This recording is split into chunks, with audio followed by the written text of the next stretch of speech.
Hello, I'm Kimberly Henrie, and this is Living the Good Life. In this series, we'll feature conversations around ways to embrace the goodness of life and take a big, juicy bite out of it. Food for the soul and the funny bone. Learn to give more time to yourself, become a better friend, lead an amazing life, and how to tell the best joke at the party. Living the good life can mean different things to different people.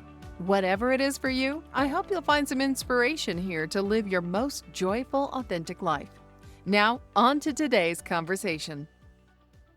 My guest today is a lifestyle enthusiast who adores expats and authors, Peter Mails and Francis Mays. He's been to Cortana, home of Under the Tuscan Sun, several times. And in his 40s, built an award-winning Umbrian, I'm going to mess this up, Vittoria in Colorado. And I want to talk to you about that. In a failed effort to replicate that lifestyle stateside.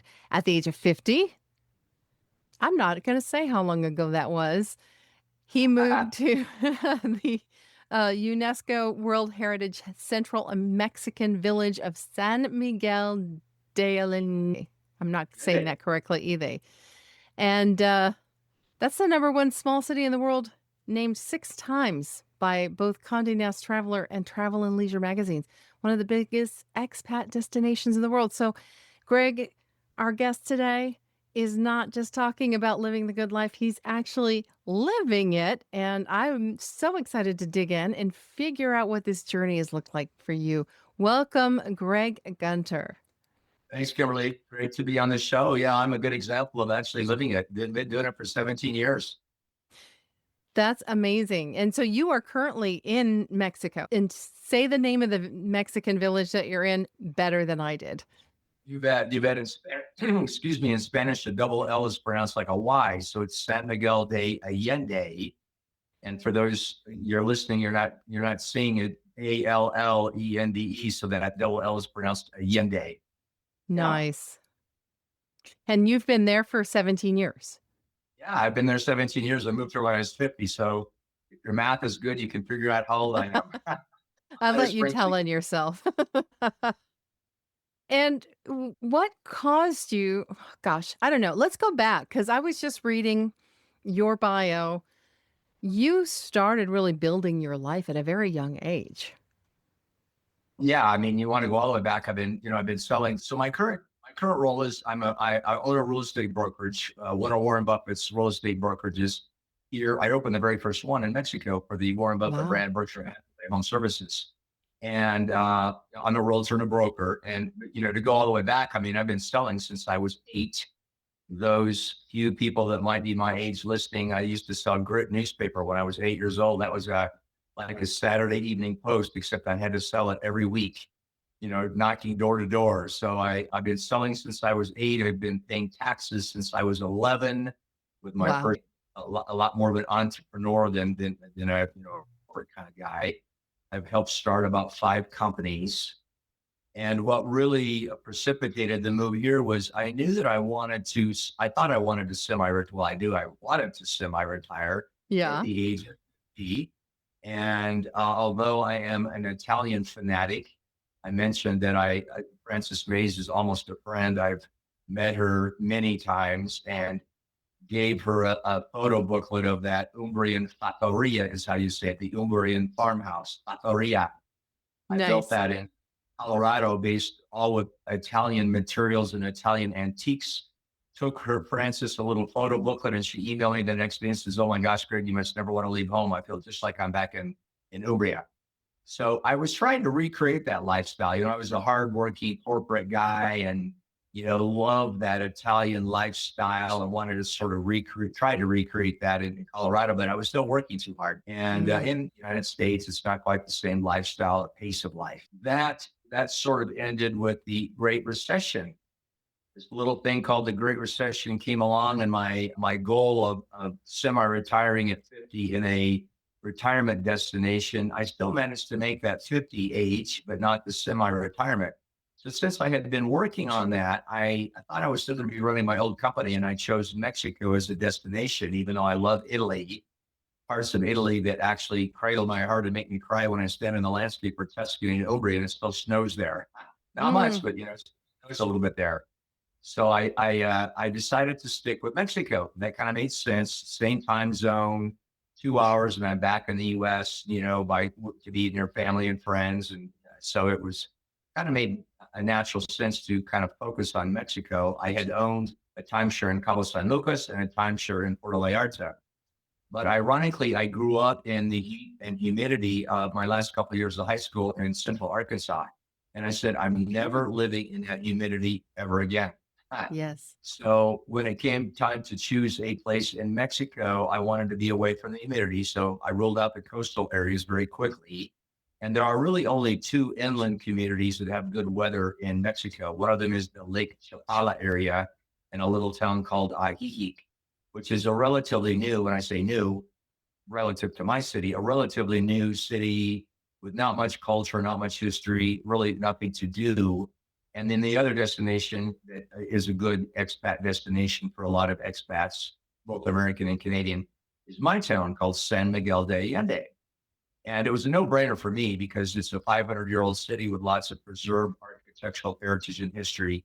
And I'm an architect by training. That's my undergrad was in architecture. You immediately fell in love. Everybody immediately falls in love with the look of this city when they first come and visit. And then once you're here for a little while, you learn that we have the largest English language, social and cultural infrastructure of anywhere in Mexico. So, we have live theater, live music, opera, anything that you might want. I'm going down to hear a New Orleans jazz presentation tonight, for instance, and I'm in the middle of Mexico. Wow. So that's how I chose San Miguel de Allende. And to get a feel of the quality of life here, living your best life, being kind of a theme here, we have been named, as you kind of mentioned, the #1 small city in the world 6 different years, both Wow. by Condé Nast Traveler magazine and Travel and Leisure magazine. So it's not just me that thinks it's a great place. Well, and that's impressive because a lot of the times you look at those lists from year to year to year and they change and you wonder, how can that happen? But that consistency really speaks volumes. We haven't been 6 years in a row. I mean, Merida was named #1 one time, and I don't know. There's been a couple other places, but the last few years. So let me back up a little bit more, Kimberly. We were named a UNESCO World Heritage Village in 2008. I moved here in 2009, right after that happened, but I'd already been, I started building a home here in 2007. So I was already en route to, thinking that I was going to move here, having built that home. And Mhm. since we got the UNESCO World Heritage Village in 2008, that really changed the international profile of San Miguel de Allende.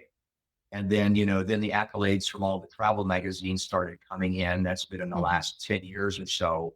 So it has really become a very popular destination. I kind of led the charge, I guess. Although when I first moved here, I was sharing stories and learning and hearing stories from people that had been living here since the 40s. We were a Wow. big expat destination even post World War II. The first gringo moved here in 1937, a man from Chicago named Sterling Dickinson, and he brought a lot of American culture and history and habits. He taught the Mexican kids how to play baseball and introduced orchids to the botanical garden here. And then another couple, a Mexican American couple, the wife was American. Post World War II, really before World War II, they had opened up an art institute here. And because she was American, she realized that she could cater to the GIs who got a $500 a month stipend as an educational stipend post World War II. Well, in the 40s, they could come down here and live like a king on $500 a month. Rent was 100. Right. Yeah, beer was a nickel a beer. And, they come down here and, sketch ladies all day long and landscapes and, things like that and live like kings and go, wow, we love it here. I'm just going to stay. So some of those people have moved down here in the 40s and just stayed. So it's really been a big expat destination since the 40s, but that's grown exponentially since 2008. And I've been here, like I said, full time since 2009. Love it. I love it. Wow. And are you semi-retired or I am not. So there's the interesting little story. So this little thing called the Great Recession came along. We all remember Yes. that. Anybody over the age of 40, I suppose, is going to remember that. And it decimated my old company. I was a retail developer. I did regional malls and lifestyle centers and, large projects like that. And in fall of 2008, we all remember when the banks started shutting, all the lending resources started shutting down. By March of 2009, my company was belly up and I had no career left, no money left, no savings left. No, I lost all my investment properties. I was destitute, but I had a home waiting for me in San Miguel de Allende that I had been building, for the last couple of years, and it was finished and waiting for me. So I've written an article about this and kind of said on other podcasts. I took the old Zen Buddhist saying, "Leap, and the net will appear." And that's exactly what I did. I'm like, well, I know nobody in San Miguel. I have no friends there. I have no family there. I just know that I love the city.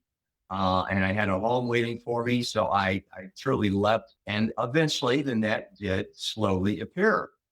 So I managed to create a new career as a real estate realtor first for 8 years. And now I'm a real estate broker and owner of a real estate franchise for Berkshire Hathaway Home Services. So I've actually flourished. The article I wrote is, how I moved to San Miguel de Allende and thrived. Some people move here and retirees.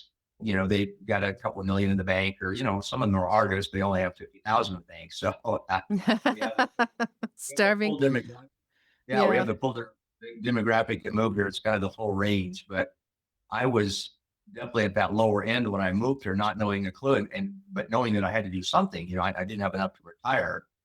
So I was able to segue into a real estate career. And, I've been building homes since I was 15. I was a residential architect when I first started in the industry. I've been selling since I was 8, like I just said a little earlier. So it was a natural segue to become a realtor down here. And, I'm not really working with Mexican clients. I'm working with American and Canadian clients that are looking to do what I did. They want to come down. Many of them want to retire or are retired already, and they want a second home or a retirement home down here. So that was a natural segue for me, because here I am, an American expat myself, selling homes to fellow expat wannabes coming down from the United States and Canada. Do you feel like you are living the lifestyle you want because you're there as an expat? How different does it look versus what it would look like if you stayed in the States? I truly do. I've got a friend that suffers from migraines, and I said, what? My whole career in the United States, I suffered from migraines myself. I never went out of the house without a cup of Fiornal in my pocket, because I got migraines, stress migraines all the time, 2 or 3 times a week. I've never had a migraine in 17 years of living in Mexico, and I still work. I still work even to this day, 55 or so hours a week as a broker for a real estate agency and a realtor myself. But the stress factor is completely different. And the counterbalanced lifestyle that I enjoy when I'm, not working, counterbalances that exponentially. So it's just a world of difference. I can walk out my door. I live in a little village. Let's back up and tell, if it's okay, Kimberly, to tell people where I live. I live in a little village that's 175,000 people. It's like a European village. It's a very dense, walkable village. I can walk to the town square in 12 minutes from my home. I can walk across the entire distance of the entire city in about 25 minutes. So I almost never use a car. I only put about 3,000 miles a year on my car. And I'm a realtor. I drive clients around all the time, but I never drive anywhere else. I walk to dinner. I walk to business meetings. I walk to my closings. I walk to the opera. We walk everywhere here. So the lifestyle factor here is exponentially better than anywhere in the United States. There are places in the US that people love to retire to and love the lifestyle because it's a slower pace of life and maybe a throwback to an earlier era like Charleston or Savannah or places like that, perhaps. We have that in spades here. It's marvelous because you're not getting in a car. So unlike the Steve Martin LA story where he drives next door to visit his neighbor, we walk everywhere. So if your walk to Centro is 12 minutes normally, you better double that or at least add 5 minutes, because you're going to run into 3 people on the way. Right. That just doesn't happen in the States, right? And as you're walking, you're saying hello and buenos dias to people along the way. And it's just a very friendly environment. It's great for your health. It eliminates any kind of stress. I mean, it's just a completely different lifestyle here. Just amazing lifestyle. So it feels maybe a little like semi-retirement, even though you're busy. It does, exactly. It does. Yeah. It does. it helps recreate that Tuscan and Umbrian, that Italian lifestyle that I wanted to recreate with just the architecture when I was building that home in Colorado. Well, now Hmm. I actually live it. It's not just an architectural recreation. I'm actually living it 24 hours a day. So that's the difference is I have that same Italian lifestyle. In fact, I joke with my clients, many of my clients also love Italy. And I said, well, here in San Miguel de Allende, if you squint and kind of look up the hillside, you can imagine that you're in Tuscany because we have a lot of the same colors and the same architecture Mm. and the cypress trees and the bougainvillea and all that here is the same kind of environment. So you can kind of almost pretend like you're in Tuscany when you're here in San Miguel. Oh, how fun is that? So, Yeah. where was what area of Colorado did you build the home, the Umbrian? Uber was built in Grand Junction, Colorado, over on the Oh, western okay. slopes. It was Okay. 30 miles. It sounds like you're familiar with where that's located. I So, am. as you know, it was only 30 miles from the state line of Utah. And Mhm. I built just like the Tuscans would. I built on an upthrust. I built on a mountaintop, basically. I mean, I was in Mm. the middle of town, but I built on a golf course community that was the highest lot in the entire Grand Valley. So I could see over into Utah from my front porch. It Oh, was an wow. amazing, yeah. And is that still there, that home? It is still there. Oh, Unfortunately, not owned fun. by me anymore. I might have to go visit it next time I'm in Colorado. That sounds like a lot of fun. Do you feel like anybody can make the choice that you made, like the leap in the net will appear kind of a moment? Or does that require some intrinsic thing inside of you to have that Yes, confidence? yeah, I think, well, confidence does help. And I've always been overly confident. Like I said, I've been working since I was 8. It takes a lot of Hmm. confidence as an 8-year-old to knock on a door of a stranger, go, can I sell you a newspaper for 25 cents? Yeah, I mean, that's that's amazing. 8-year-olds today that can't put a sentence together. And I can't imagine them trying to go out and sell a newspaper at door to I'm door. not, yeah, I'm not sure that would even be safe in this day and age, but That's a whole it's different era different now. times. Yeah. I wouldn't say it takes a whole lot of confidence, though. I think maybe confidence in yourself, but Hmm. not in the environment here. Or like people ask, well, what about your Spanish skills? Do you have to be proficient in Spanish? And we're a big expat community. We have about 30,000 Americans that live here, so your Spanish does not have to be fluent. I mean, I've lived here 17 years, and my Spanish is still not all that great. I just don't have a language chip. I'm not very good at languages, so I joke my restaurant Spanish and my real estate Spanish is great, but get me on beyond that, I can't get too far. So don't let little things like that hold you up. But I really don't think you need that much confidence to think about making the transition here because it's a relatively easy transition. Because we are a big expat destination, we have many things here, like purchasing real estate is very much like in the United States. Hmm. The restaurants are very much like, we have in our little town of 175,000 people, we have 650 restaurants. So it's a very international culinary scene. It's not all tacos and, Mexican food. I mean, it's a very, very international scene. That's another good thing. So the transition coming from the United States is not that abrasive or abrupt. It's a Hmm. very easy transition. So yeah, I would say it's not, you need to dream it and you need to realize that you are moving to another country and another culture. So one of the things about living in Mexico, for instance, is we have what we jokingly call the mañana attitude. And those of you, if your Spanish isn't that great, mañana is supposed to mean the word tomorrow. We joke when the plumber comes to fix your sink and he shows up without his toolbox. He goes, "Oh darn, I forgot my toolbox. I'll be back mañana to fix it." He doesn't mean he's going to be back tomorrow. He just means he ain't going to fix it today. Aha. Those of us that are accustomed to a timeliness and a set of orderliness from the United States, that can drive you a little bit nuts. And, my last name is Gunter, so I have a lot of German characteristics. I'm very organized and punctual and timely. So, 17 years later, I'm still acclimating to that sort of manana attitude that, is prevalent in the culture here, but it's relatively easy to adjust to. It's kind of Hmm. funny Hmm. when I'm driving to go pick up my clients or I'm driving with my clients to show them homes, we have what I call the random Aztec parade factor. And that'll be some little indigenous Aztec tribe that's gotten a permit to have a dance for 15 minutes in the middle of the street. Okay. So you'll turn the corner and you'll be on a narrow little one-way street that you're stuck. And they're doing their little dance in the middle of the street with the drums and the music. And, it's a great performance, but you're stuck. You can't get anywhere. And you just, you shut the car off and go, well, team, enjoy the show. This is it. We're here for a few minutes. And that's part of the culture. That's part of the adjustment for living here. It's like it is in Italy. It's the same thing. I found that having lived in several different places across the US, and you probably found this too as you traveled around, that can happen in the US from city to city, or if you go from a larger city to a smaller town. I remember living in Albuquerque, New Mexico, and being in business and in that kind of, even in Albuquerque, which is a slower paced place, people were on time for appointments and you did what you said you were going to do, and you dress for the occasion.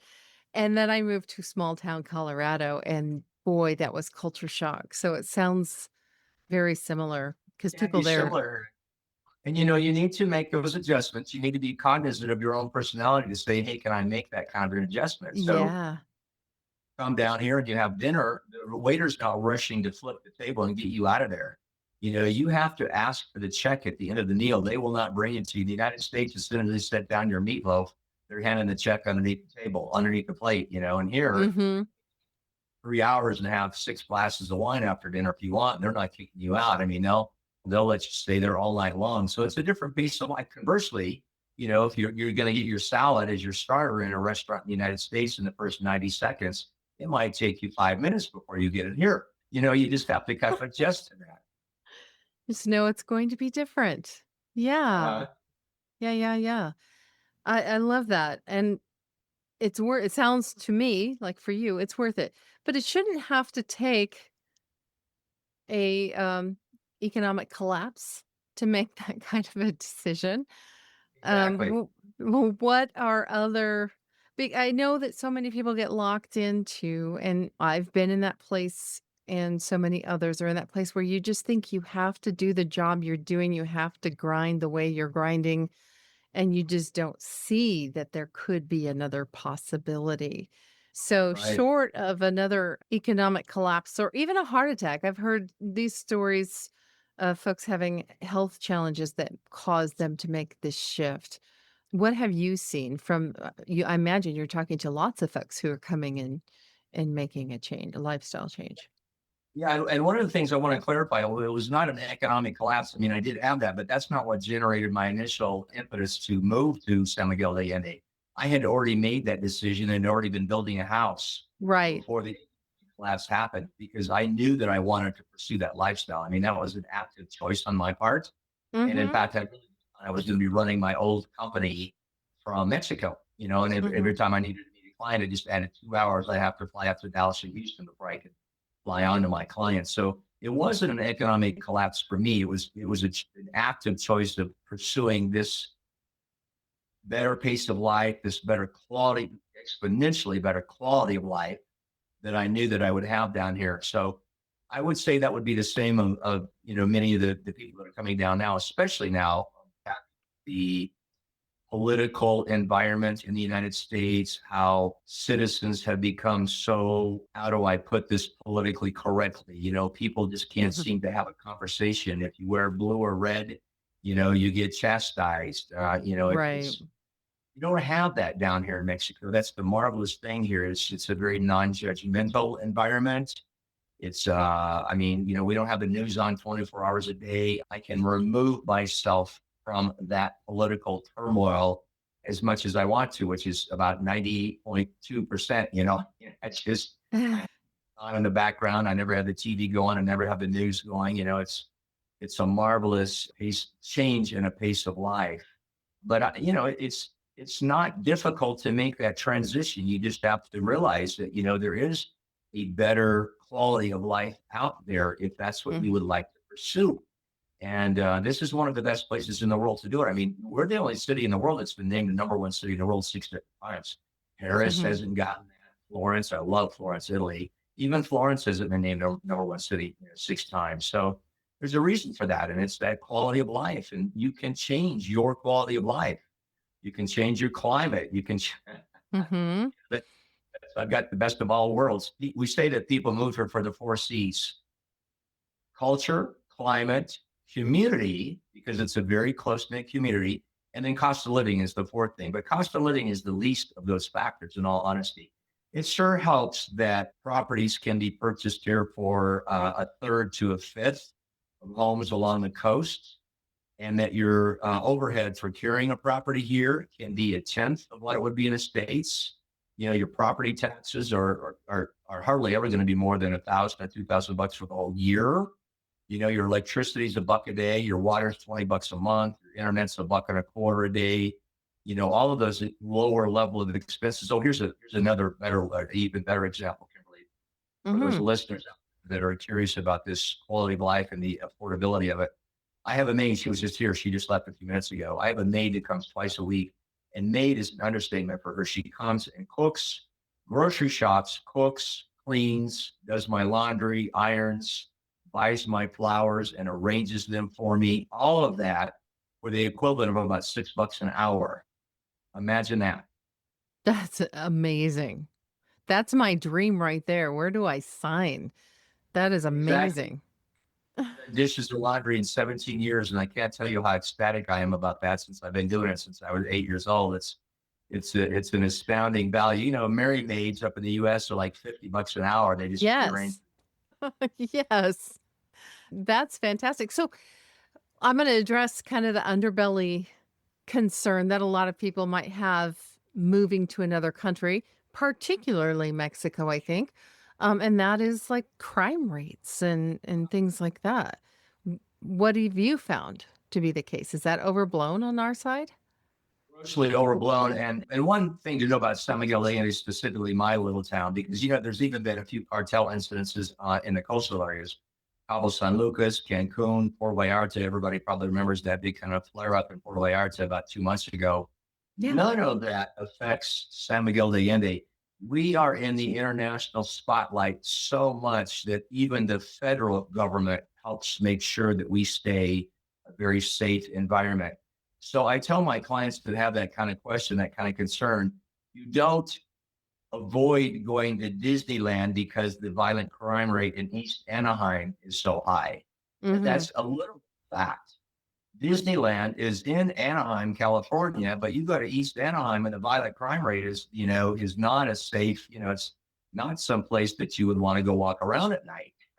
Well, we are like a little protected Disneyland in the middle of the country. I mean, we're an authentic Disneyland. There's nothing fake about it. We are a real working, operating city, a 485-year-old operating, working city. But from a security and safety perspective, we're like a little protected bubble in the middle of the country. So it's an extremely safe location here. And, we have a lower violent crime rate than, 48 of the states in the US. I mean, that's the funny thing. All we get is a few purse snatchings occasionally. And, that's about it. It's a very, very safe environment, especially in my little village. Interesting. And so that's a tip for anybody who is considering making a change, especially becoming an expat in another country. The crime rates and stuff, you need to look at the localities, not just the country itself. They'll lump it all together in the same country. And even, as a matter of fact, my state, I hate to admit this, but my state that I live in is one of the worst states. There are 3 other smaller cities in my state that do actually have some cartel activity, but we never go there. That's like the same thing. People that work and go to Disneyland, they never go to East Anaheim either. You know what I mean? It's 2 different worlds. And it's the same thing here. You're not going to drive an hour away to this little town that has a little bit of cartel activity, because why would you? There's no reason to go there. And so you're very safe to wander out from my city. An hour's radius will take you to Querétaro, which is the fastest growing city in Latin America. It's about 2.5 million people. And, that's where I go. That's where all of us locals go to find our Home Depot and our Sam's Club and Costco and the big boxes like that. The 1 million square foot mall is there, so those of us that love living in a little town like we are here, but like the conveniences of the big boxes, that's 45 minutes away. And that's a very safe drive. That's a very safe city as well. So, it's easy to sojourn out to those kinds of locales from, my location. It is very safe. It sounds very familiar. Sounds like you're not too much of a fish out of water. Not really, because I mean, if I'm missing my chilies or my PF Chang's, drive over to Querétaro and have PF Chang's in 45 minutes if I want. A wonderful thing that we do love about San Miguel, it's like I said, we have 650 restaurants here. I mean, we do have one Starbucks here, and we do have one McDonald's way off on the edge of town in a little tiny mall that we have here. But other than that, we really don't have franchises here. We don't have chains. So, Chili's does not exist here. Applebee's does not exist in San Miguel. I mean, they purposely keep the chains out. So they're all independent, but very good quality independent restaurants here, as an example. That's the marvelous thing. But if you really have that gringo impulse and say, hey, I gotta go shopping in Zara, or I want to go pick up something from the kitchen at Pottery Barn, 45 minutes away, it's easy to go find it. So it's not an inconvenience, not a hardship. Fun. So it sounds like you've got it all. You've got maid service. You've got all the shopping and the eating that you want to do. You have a safe environment, beautiful home. What's next for you? What are you looking forward to? I'm going to die in this location. This is the longest I've ever lived anywhere already anyway. I mean, I used to live in San Diego, and I love San Diego. That's one of my favorite cities in the world. I lived in Denver too for a long time, but San Diego, was beautiful, pretty much beautiful weather. I always joke that I didn't get enough sunshine because I always lived along the coast, and they had that marine lake. Yes. See sun at 11 o'clock in the morning. And, in summertime, it disappears again at 2 o'clock. So you're only getting 3 hours of sunshine. Here, I've got the best of both worlds. I got the sunshine from Denver, and I've got the no snow and no cold from San Diego. So, even my climate is ideal for me. So I don't plan on leaving. I tell my clients, they're going to carry me out in an urn. I'm never going to leave this place. And in fact, I probably will be working till the day I die because I work as a realtor. So, I can just scale back my hours and continue to do this and keep my brain active and engaged. And, I love working with people. I love helping other people make the same transition that I made. And that's why so many gringos love working with me as an expat, is because I went through that same process. And they love, knowing that someone's gone through that exact same process. So it's fun helping people do and make that transition. And so, I plan on doing that till the day I die, and I'll still be doing it here. I'll still visit Italy a lot. I'm headed to Italy in about, so I still go to Italy practically every year to go visit. But I plan on dying here in San Miguel de Allende. I'm not going anywhere. Oh, wonderful, wonderful, and I love that. I think that when I speak to folks, I don't know that retirement is a goal for most of us. We need purpose. We need to be doing something that fills our bucket and makes us feel that we are contributing to the world around us and making a difference. Yeah, and here's another interesting point about coming down here. If you already are retired, and a lot of my clients are, the majority of my clients are retired, but they come down here, excuse me, they come down here, and there's 120 NGOs, 120 nonprofits in this town. Oh, wow. All the, 2 or 3 of them are managed, operated, and funded by Americans, but they service the local population. So if you like to remain active and you like to use your business skills and your expertise and your knowledge base from your, 50 years of experience in the United States, there are a lot of nonprofits down here that love to have, volunteer participants to come and help. And you just choose your preferred support network. If you like to educate kids, there are probably a dozen children's education programs. Like, that's a big thing for me, scholarships for kids. So we are big supporters. My company and I are big supporters of the Biblioteca here, which does a scholarship program. Get this, Kimberly, I can send a kid to college for $600 a year. I can send a poor little kids to college. So, at Christmas time, we bought 10 scholarships. We bought 10 scholarships for 10 Mexican kids to go to college for a year.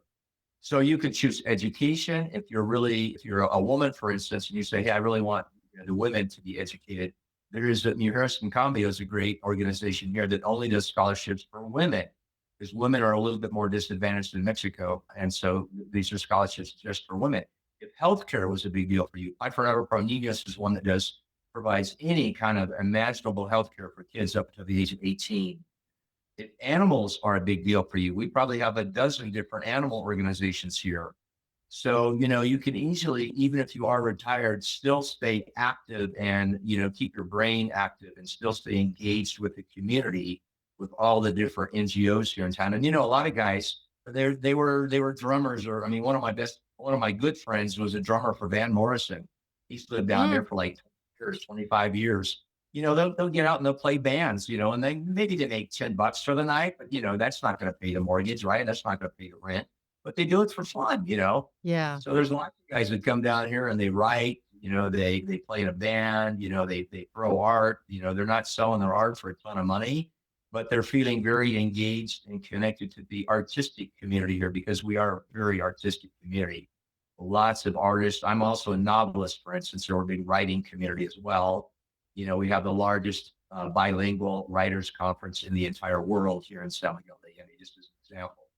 Oh, wow. Wow. So lots of ways to stay plugged in, no matter what it is you want to do. I love it.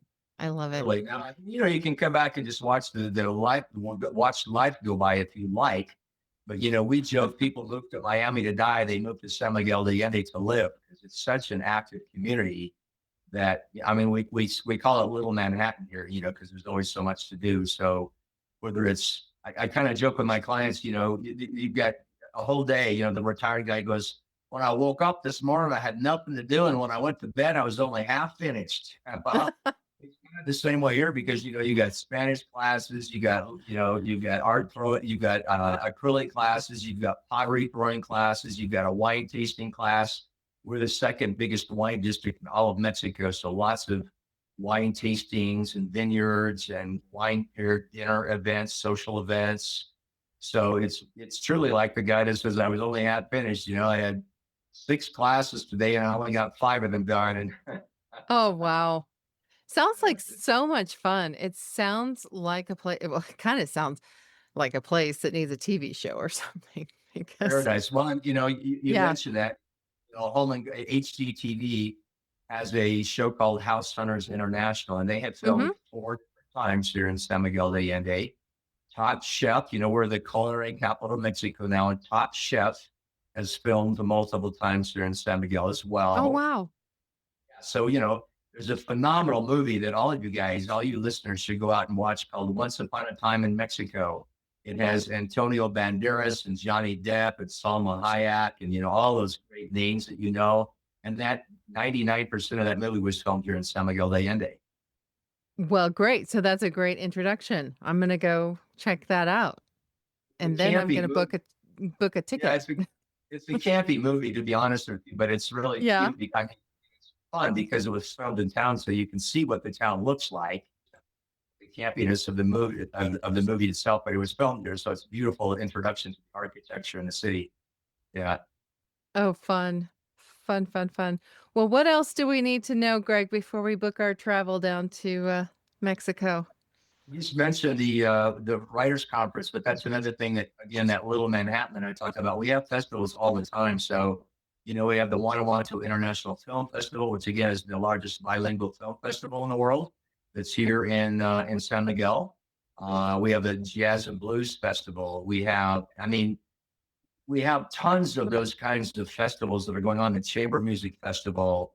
Pro Music is a classical arts organization that has a 6-month event calendar here. So there's a phenomenal amount of events here. Another one that a lot of the listeners probably have heard about, especially if you've seen the movie Coco that Disney put out, that movie called Coco. Muertos, is around Halloween. And the city of San Miguel de Allende has created an account. So those two things combined that occur over the same weekend. The Katrina Parade is where you paint up your face and you wear the fancy costume and you walk in the parade and, throw candy to the kids and, that kind of thing. That's kind of in conjunction with Dia de los Muertos, where they have the altars all around town. And, that's a little bit more of a somber, but very interesting cultural tradition to come down and experience. So I wouldn't necessarily call it a festival, but that's an incredible time to come down around Halloween for Los Muertos and the Katrina parade here. So tons of things like that. Easter's incredibly popular down here. It's the busiest holiday here, actually, even more so than Christmas. But of course, Christmas is a big deal. The Independence Day in Mexico is September 15th. So that's a big deal to come down. That's a good time to come down as well. I mean, we really have an 11-month tourist season here. We're talking in the month of May as we speak. And, this is our slowest month of the year. But get this, I've been out every night the last 5 nights in a row. I'm going to hear a jazz festival tonight, So even though it's the slowest month of the year, I'm ready to take a nap. I'm exhausted. Still something to do. Oh, yeah. Fantastic. Well, I imagine that you would be an excellent tour guide and willing to answer some questions if anybody has them. What is the best way for them to reach out to you? Yeah, you bet. I always tell people, I'm not really selling real estate here. I'm selling a lifestyle. I don't sell sticks and bricks. It's the lifestyle that I'm selling here. So love to help you plan a trip down here and learn more about the city and the culture. I've got an excellent website that has a lot of news and event resources. It's got about 20 different websites that you can click and see a calendar of events to kind of help you plan your trip, lists of restaurants, that kind of thing. So again, my name is Greg Gunter, Gunter. You can email me at greg@gregorygunter.com. That's Gregory Gunter run on together, GREGORYGUNTER.com. You can call me at 877-878-4141. I had to remember my number there for a second. And then that website that I mentioned, I've got probably 100 articles on San Miguel de Allende from the New York Times, the LA Times, the Washington Post, you name it. I probably got 100 different articles posted on there, not just for me. I'm saying for third-party resources that will give you more information about about the lifestyle here, about the history of the city, things to do, those news and event resources. And that website, you can find that at dreamery.com. Just look that up. That's my personal website. And I'll have lots of resources on there. People are moving from the United States coming here. They don't know anything. Where do I go to, where do I find molasses? Who's got, what's the best theater to go visit? When to see opera, that kind of thing. So I have all those resources on my website. So it's a very exhaustive website covering all those resources and a great resource for helping people plan their trip. Great. And I will put all of those in the show notes as well. So if you didn't get a chance to jot them down, you can just look under the episode and you will find them all there. Excellent. Good. So much good stuff. Thank you, Greg. I appreciate the opportunity to chat with you today and learn about a place I didn't even know existed until today. Yeah, Kimberly, I hope you get a chance to come down. And listeners, if you haven't been, again, look it up, man. #1 city in the world 6 times. It's a fantastic place. You don't have to look for homes here, but I'd love to help you if you do look for homes, but I'll sure help you plan a trip. So come on down and visit. We'll see you then. Be sure to check the show notes for links mentioned in this episode and join us in the Living the Good Life Facebook community for previews of each episode, the opportunity to pose questions directly to our guests, bonus content, and a community of people committed to living their best life and sharing the journey. Thanks for listening. Let us know what value you received from this episode and what you'd like us to explore in the future in the comments. And please take a moment to drop us a like or some stars.